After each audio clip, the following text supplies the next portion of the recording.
Alright guys, it's been a very long time since I filmed a video, so I decided at the end of the day just to go with a Coyote motor, but not where you think. What I bought was a 2011 Mustang GT in silver as my daily. My daughter is getting the 05. This thing is so clean. But my daughter is getting the green 05 right there in a couple of months, and I wanted a daily driver that would, keep all the creature comforts. This does have the Brembo brake package to it. It's a very low mileage 2011 that I can't be happier with. It's extremely clean. This only has, of course I don't have the key with me, this only has 13,000 miles on it. It was a one-owner car. I don't think the back seats were ever even sat in. It was a one-owner car. I did pay $20 for it, but I feel after looking across the whole United States for several months, I was looking at Bosses, I was looking at GT 500s, and I was looking at several different cars, which will free up, which is now under a Project Fang, which still isn't running. I know, it's terrible. Here, I'll tell you what I'll do though. I have some stuff done. The PAT system in the car is, I've had it, let's see here, don't tell me, but I keep a little hidden gem under there so I don't have to reach into the engine bay every time.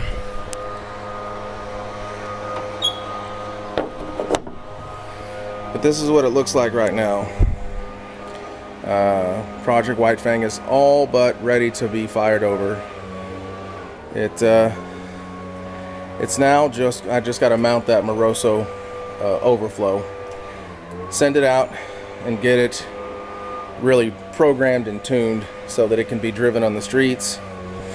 It's pretty, just the same old Cobra brakes. It's going to be a fun car just as a daily, as a weekend whatever car. It will not be a daily. I bought that as my daily, or let me rephrase that. My wife bought that for me as a daily. And then of course I still have the truck out there. But be as it may, this can now just be dedicated fun car. I can do whatever. I can turbo, blower this, it doesn't matter. It doesn't matter what I do to this car now from here forward. I don't have to have creature comforts here. I can share that with the 2011. I'll just leave the 2011 as the creature comfort car. I will put it at radio, and we got a lot going on. I just ordered on the 2011 out there, I just ordered a Barton short throw shifter. One of the damn AC vents is already clicking, so I ordered that to replace that, one of the blend doors. That's annoying.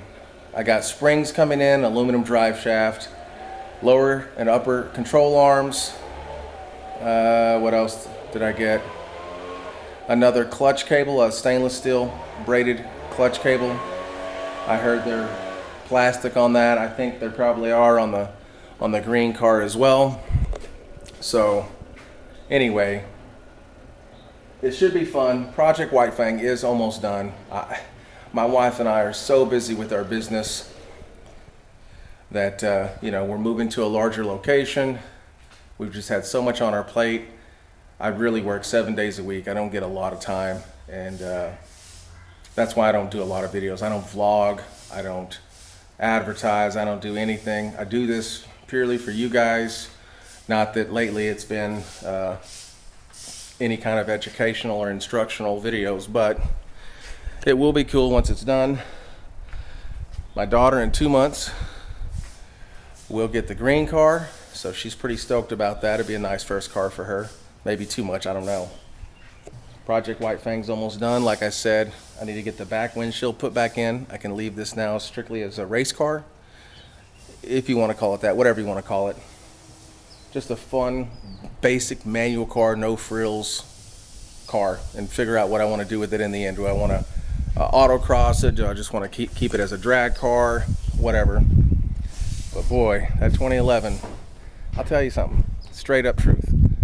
After driving the 2015, driving the 05, and driving the 11 to 14s, I actually think I like the 11 14s better than the 15s. I think the front end on the 10, 11, and 12 is phenomenal. You put a different grill in that Boss front bumper on there, that car looks aggressive. Lower these down. I do prefer the lights on the 13, 14 a little bit better, but really, you can't complain. These cars are pretty ridiculous. So, sum up. I bought a 2011 as a daily, White Fang as my project, whatever, fuck off car. And I was looking at a Boss and I was looking at a GT500. I couldn't get them for the price I wanted. I mean, people still think these Bosses are crazy, and I didn't want to spend that money on a low mileage car. And a couple of things. I think the GT is a better buy than a Boss. 2 reasons, and 2 reasons only. Number one, you buy a fucking GT, it doesn't matter what you do, you don't really hurt its value. If you buy a Boss, you don't want to do too much to it. It's going to retain its value longer by leaving it original. But fuck, man, that's not the purpose of these cars. These cars are designed really for us so that we can go out and turbo them or supercharger or drag race them or autocross them or whatever the hell we want to do with these cars. The GT500 was just a little nose heavy, and you know, look, that 5.4 is a nasty motor. It's got a lot of fun stuff, but at the same time, you don't really want to mess around with the GT500. You want to keep that as original as you can as well. So I think the best buy was just get a GT. The Coyote motor's fine. They are easy to upgrade. And fuck, man, if you blow it up, $8,000, you can just go online and order another one. Shit, they sell them, I think, fully forged, internal supercharged, 9.5 compression ready for 10. And they'll give you a 2-year, 24,000 mile warranty from Ford on that one. And of course, the newer motors have the better heads, bigger valves, freer flowing. So really, they're just a better car. The fucking transmissions do suck, though. I'll be honest with you. After shifting this a little bit, I can't wait to get that short throw shifter in there and see if it changes things up. Getting that 4x4 look down, I had to do the same to the green one. But anyway, long story short, I settled on a GT over a Boss and over a GT500 simply because of a little bit of the price point, but also you can do anything you want to a GT and it's not really going to change its value much. They're not going to be like the Boss or the GT500 in 10 years where they'll be worth a little bit more. So that's why I decided on the GT. I went and drove a Boss.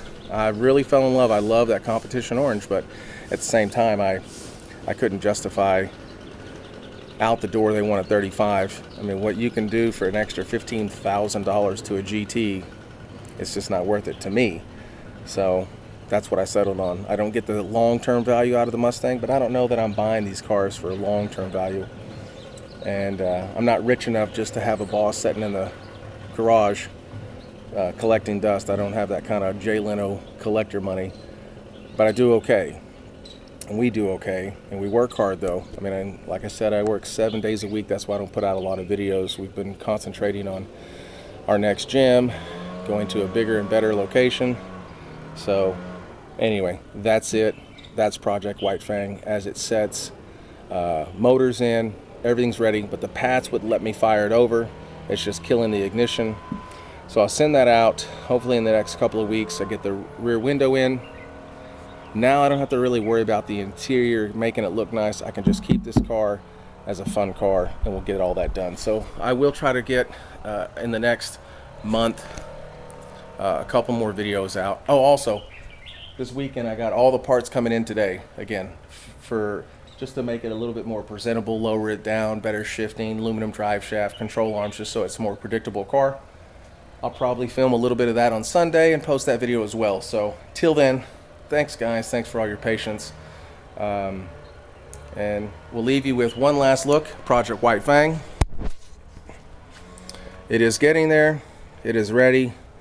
I just need to clear the Pats and get it tuned, and it should be a fun little car to start messing around with and not really caring what you do to it. It won't have AC or heat or anything, so it just be what it be. Anyway, later.